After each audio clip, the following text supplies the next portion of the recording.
United Nations Women aqui, hashtag Embrace Equity, para o tema de amanhã aqui. E se ele toma a decisão para demonstrar isso aqui no povo de Aruba, que a equidade é eigenlijk. Equidade vai passo mais profundo com igualdade. Equidade que men oferece cada pessoa lo que é mestre para expor seu potencial, para assim exportar parte integral da sociedade equitativa que nós buscamos para ter na Aruba.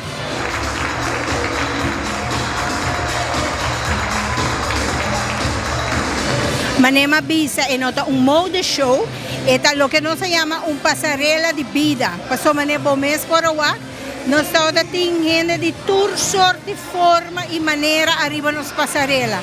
Assim, nós mostramos que nós todos conta. Então, assim, nós build equity.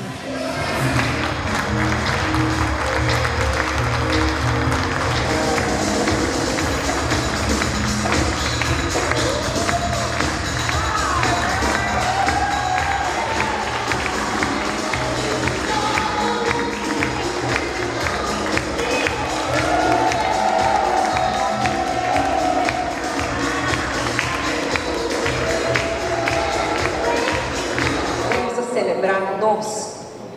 Agora nós somos conscientes também que nós estamos aqui na esna com a luz, esna com a cria luz, esna que quer de nós, nos maior, nos mama, nos tata, nos abuelo, nos abuela, o abre caminho para nós, a puxa nós, a permitir nos desenvolver, para nós por lograr, o qual que nós temos logra para nossa família e para a rua.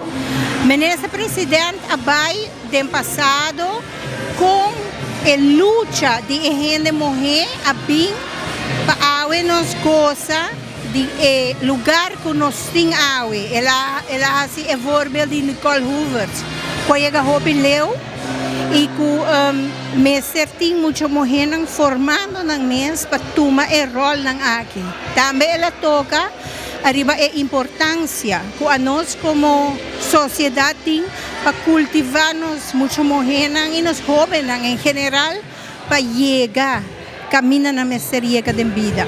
Não tem desenvolvimento, tu aia bota para trame e me bisabo é mesma coisa.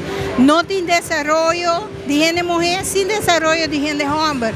Essa é minha mensagem a Ueta, por favor.